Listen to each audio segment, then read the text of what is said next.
with me on the worst first class cabin I've ever been on. This is Okay, so an Indian American CEO business class travel कर रहा है.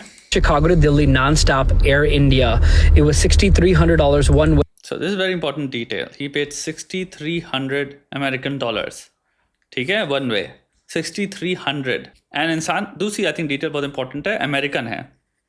तीसरी detail actually बहुत important है, CEO भी है, यानी कि बिजनेस पर्सन है, यानी उसका माइंड कैपिटलिस्टिक है. यानी कि अगर मैं पैसा खर्च कर रहा हूँ, मैं एक एक्सपीरियंस बाय कर रहा हूँ.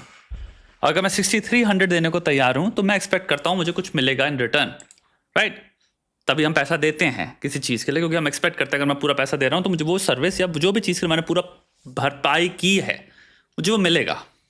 Way or 250,000 miles. That's actually dirty. Look at how gross this is. There was hair in there, things moving in every compartment. They Everything could have just vacuumed this. They can just deep clean this tomorrow once a week. was ripped, ruined, or had mildew on it. I understand The thing is, mildew is basically a lot of bacteria. Like जो आप जो black चीजें देख रहे हो, I don't know, हो सकता है उसमें तुम्हारा mold हो. It could be black mold. Who knows? I don't know. regular wear and tear, but this was next level, guys. This was a food menu. It looked very promising. I think Air India में one thing that is very good with business class is the food is very good. But of course, 30% of these items were not even available. They only had one of each item, and there was only 4 of us in the entire cabin, and it was basically a first come, first serve. This was the first nuts that came out. They didn't even put a tablecloth over it. Then she forgot, so she came back with a tablecloth. This was a samosa. It was very average. This soup was absolutely delicious. It was the only good thing on the flight. See, this is another thing in Air India. I've been traveling तुम्हारे Air India से I think about 7 years हो गए, and I prefer Air India because Air India तुम्हारी one way मिल जाती हैं, you know, without तुम्हारे बीच में तुम्हें रुकना पड़ेगा, चेंज करना पड़ेगा सब नौटंकी से. I don't remember कब, and I have traveled both economy class and business class several times, and मुझे आज तक याद नहीं है कब ये जो तुम्हारी यूनिट जो होती हैं, TV unit, they worked. Which is a very pathetic thing to be very honest, क्योंकि फ्लाइट 7 घंटे की, अगर 8 घंटे की या 9 घंटे की, 10 घंटे की, और अमेरिका में अगर कोई करा तो हो सकता है ये तुम्हारी फ्लाइट तो 16, 17, 18 घंटे की. आई डोंट नो, तुम लोग चेक कर सकते हो कितने घंटे की फ्लाइट है. और अगर तुम $6,300 पे कर रहे हो तो मैं एक बार बताता हूँ, I don't remember any other plane, Turkish ले लो, गल्फ ले लो, ये ले लो, कतार एयरवेज ले लो, सब पे ट्रैवल किया हुआ है भाई. तुम्हारी जर्मन एयरवेज में भी ट्रैवल किया हुआ है, लुफ्तांसा, तुम्हारी डच पे भी किया हुआ है, एयर फ्रांस भी किया हुआ है. आज तक कभी ऐसा नहीं हुआ कि चीज़ें ना चल रही हों. ये इंडियन चीज़ ही है एयर इंडिया वाली, कि आप एक टाइम पे, चलो इकोनॉमी तो मैं यूज टू हो गया था कि चलेगी नहीं, लेकिन इकोनॉमी में अब यहाँ पे एक डिफरेंस आ जाता है कि जब तुम्हारे टाटा के पास नहीं थी, ये गवर्नमेंट की थी, और अब ये प्राइवेटाइज जब हो गई है. Now this is not my domain, so I don't know exactly privatisation के बाद भी कितना ज़्यादा एफर्ट इनका हुआ है, क्या इंपेडिमेंट्स हैं, क्या बैरियर्स हैं, इनके बारे में मुझे नॉलेज नहीं है, राइट? हमें भी क्या पता, हो सकता है कोई इंसान जिस डोमेन में वो बता सकता है कि इनको क्या बैरियर्स हैं जो फेस करने पड़ रहे हैं, जिसकी वजह से ट्रांजिशन अभी भी इनके लिए बहुत हार्ड है. The reason why people use to book, and a lot of people use to book back in the day जब गवर्नमेंट के अंडर थी, वॉज बिकॉज टिकट्स का प्राइस बहुत कम था. एयर इंडिया वॉज ऑलवेज, जब तुम मेक माई ट्रिप खोलो, कभी खोलो तो उसमें सेक्शन आता है चीपेस्ट एंड फास्टेस्ट के, तुम्हारे फिल्टर आते हैं. चीपेस्ट हमेशा एयर इंडिया हुआ करता था.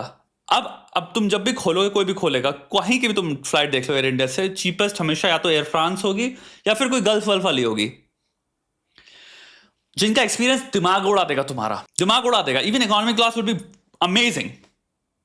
चीपेस्ट वो गई हैं एयर इंडिया के prices, and this is where the thing really really, तुम्हारे जो क्रिटिसिज्म है उसमें तुम वो नहीं दे सकते कि थोड़ा सा टाइम दो या लीवे दो, बिकॉज अब इनके प्राइसेस जो सबसे एक्सपेंसिव एयरलाइंस होती है उसके हैं, समान है.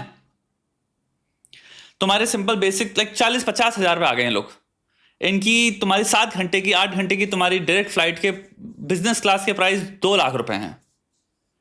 जो मैं तुम्हें सच बताऊं तो गल्फ और कतार और इन सब के भी हैं, मुझे याद नहीं है, बट इन्हीं में से एक है जो कि बहुत प्रीमियम एयरलाइन है, उसके सिर्फ 80,000 ही हैं. अभी मैंने मम्मी के लिए टिकट ली थी तो इसलिए मेरे को पता ही है. मैंने मम्मी के लिए सबसे बेस्ट एक्सपीरियंस था.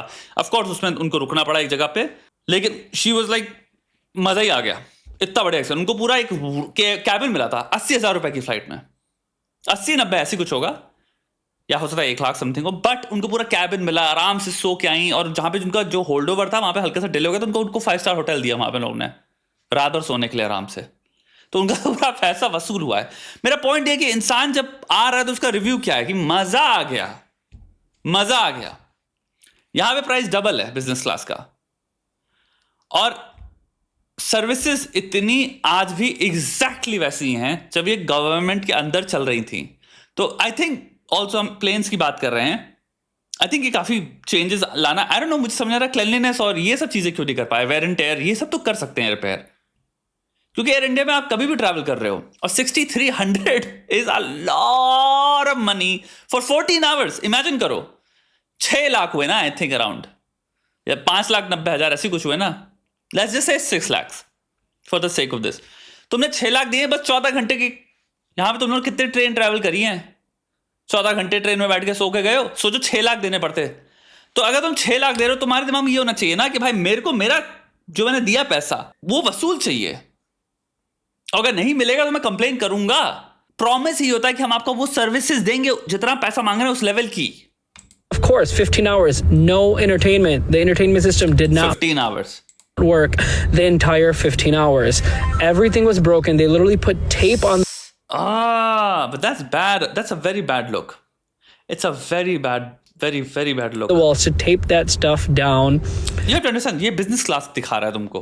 It's not even हम दिखाना चाह रहे हैं इकोनॉमी क्लास की क्या हालत है, हम तुम्हें दिखा रहे हैं बिजनेस क्लास की क्या हालत है। टेप लगा हुआ है, चीजें टूटी हैं, यूनिट नहीं चल रही। She came back. They reset it 4 or 5 times. Nothing worked. The thing is, ये जो सिस्टम ये ना, अभी तुम्हारा आई थिंक 90s से है। ये मैं नहीं कह रहा कि रिमोट एग्जिस्ट नहीं करते, रिमोट एग्जिस्ट करते हैं, बट ये सिस्टम जब तुम हाथ में तुम्हें लगता है ये बहुत पुराना है। ये जो पूरा सिस्टम इनका लगा रखा है, मतलब रिमोट तो आज भी टीवी पे आते हैं, बट रिमोट 90s का जो रिमोट होता है और आज का रिमोट होता है उसमें फर्क है। मेरे कहने का मतलब ये है कि टेक्नोलॉजी में दिखता है कि ये बहुत पुरानी यूनिट है या मॉडल बहुत पुराना है। यही रीजन इसके से चीजें चलती नहीं है, बहुत पुरानी हो गई हैं, इनको एक्चुअल में रिप्लेस करनी पड़ेंगी। A nightmare. Come with me on the worst first class cabin I've ever. This is not the full video, but ये चीज काफी वायरल हो रही है, एंड आई थिंक यहाँ पे बहुत सारे लोग हैं जो बहुत ज्यादा नीचे देख रहा हूँ मैं, डिफेंड कर रहे हैं, घर आ रहे हैं, वो कर रहे हैं, एंड आई डोंट अंडरस्टैंड। किसी इंसान ने 6300 दिए हैं, I think you have bought the right to criticise, you have to complain as well अगर तुम सेटिस्फाइड नहीं हो, you have, and people are like इनको उसको वो कर दिया गया है, कॉम्पनसेट किया है। वेल ऑफ कोर्स 6300 है भाई, बनता है। सर्विस या तो दो, या तो पैसा अभी भी उतना मत मांगो, इतना ज्यादा पैसा मत मांगो, बिकॉज एयर इंडिया के प्राइसेस इस वक्त बहुत हाई हो गए हैं, बहुत हाई हो गए हैं। एंड ये चीज है कि तुम प्राइसेस इतने ज्यादा बढ़ा दिए और तुम्हारी सर्विसेज अभी भी उसी जगह पे रुकी हैं। वो सर्विसेज मेरी लाइफ में कभी मुझे कोई प्रॉब्लम नहीं थी उन सर्विसेज से, क्योंकि मुझे ना पता था कि यार एटलीस्ट पैसा नहीं ले रहे लोग, तो वे तेरे सस्ते में पहुंचा दे रहे हैं। सो आई अंडरस्टैंड यार, टीवी यूनिट वर्क नहीं करती, it didn't bother me. But अब तुम प्राइसेस डबल ट्रिपल कर दियो और उसके बाद सर्विसेज में कोई भी तरह की चेंज नहीं आया है, जो हम सब लोग एक्सपेक्ट करते हैं कि एयरलाइन खरीद लिया, अब एयर इंडिया बदल जाएगी, बदल जाएगी, बदल जाएगी, बदल जाएगी, but now you keep travelling and you see like exactly the same, it's exactly the same. तुम लोग से मेरी एक विनती है, थोड़ा सा कैपिटलिस्टिक माइंडसेट लाओ अपनी लाइफ में। पैसा कमाना की जो भूख है उसको गहरी करो, क्योंकि जिंदगी की needs, prosperity, comfort and therapies, learnings, resources पैसे से आते हैं। सेल्फ एस्टीम का डायरेक्ट कनेक्शन है अचीवमेंट से। When you achieve you feel better about yourself.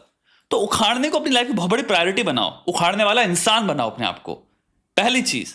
और दूसरा, ऐसे समाज को क्रिएट करो जहां पे खराब सर्विस को खराब बोलना खराब नहीं माना जाता, इंप्रूवमेंट के डायरेक्शन के प्रति वो पॉइंट करता है। तुम क्या डिफेंड कर रहे हो? तुम कब तक डिफेंड करते रहोगे?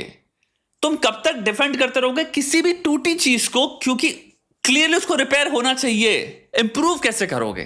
कैसे कंपीट करोगे अगर तुम खराबी को, पिछड़ेपन को, डिसफंक्शनल चीजों को कहोगे नहीं इसमें बुराई नहीं है, भाड़ में जाओ। कमेंट्स में पता है इंसान को कह रहे तुम भाड़ में जाओ, हम तो ऐसे ही रहेंगे।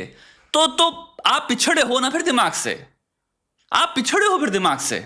मुझे सर्विस मिलनी चाहिए जिस चीज का मैं पैसा दे रहा हूं। अगर मैं 300 रुपए की कोई चीज दे रहा हूं जिसकी हो सकता है औकात कुल मिला के 100 ही हो, लेकिन मैं 300 रुपए इसलिए दे रहा हूं क्योंकि मुझे पता है मैं नहीं चाहता मैं ठगा जाऊं, तो मैं 200 रुपए एक्स्ट्रा देने को तैयार हूं, लेकिन सर्विस मुझे पूरी मिले। फिर ये एक भाव होता है। बात पैसे की नहीं है, बात सर्विस की है। चाहे चीज 100 की हो, मैं 200 एक्स्ट्रा दूंगा ताकि मेरा एक्सपीरियंस बढ़िया हो। तो तुम एक्सपीरियंस के भी पैसे देते हो भाई, सिर्फ एक कुर्सी के पैसे नहीं दे रहे हो तुम। और ये लाइफ में अक्रॉस चीजें में तुम्हें मिलेगा। कई बार पैसा देते हो ईज के लिए, स्पेस के लिए, एक्सपीरियंस के लिए। जिम से लेके पता नहीं 50 तरह की मेंबरशिप से लेके खाने तक से लेके आप कई बार बहुत ज्यादा पैसा देते हो चीज को लेके, क्योंकि आप कह रहे हो कि मुझे इंश्योर किया जा रहा है इसमें क्वालिटी बेटर होगी। चाहे चीज वही है, लेकिन मुझे विश्वास है 100 रुपए में ज्यादा देना चाहता हूं। क्यों? क्योंकि मेरे को अपने आप को हेल्थी रखना है, सेफ रखना है। तो मैं 200 रुपए ज्यादा दे दूंगा इसी सेम चीज का। और इसलिए पैसा कमाना भी जरूरी है लाइफ में। और हमें एक सिस्टम पे निर्भर होना बहुत इंपॉर्टेंट, जो कैपिटलिस्टिक एक फ्रेमवर्क पे कर रहा है, जहां पे सर्विसेज पैसे के हिसाब से आदान प्रदान में क्वालिटी है। जहां पे पैसा होने का मतलब है कि मेरे पास क्वालिटी अब मुझे मिल सकती है। ये कब तक हम समाज में जिंदगी में क्वालिटी को कॉम्प्रोमाइज करते रहेंगे देशभक्ति के नाम पे? It makes no sense. देशभक्ति के नाम से अगर तुम एक्चुअल में भाव है तो ऑपोजिट फीलिंग होनी चाहिए ना। बेस्ट होना चाहिए, हमारी क्वालिटी बेस्ट होनी चाहिए, हमारा प्रोडक्ट बेस्ट होना चाहिए, हमारी सर्विस बेस्ट होनी चाहिए। हम इंफीरियर चीज को हमें आक्रोश आना चाहिए कि यार एक नाम डुबा रहे हैं देश का, उल्टा ही उसको डिफेंड कर रहे हैं। कुछ चीजें मुझे समझ में नहीं आती, टोटली समझ में नहीं आती।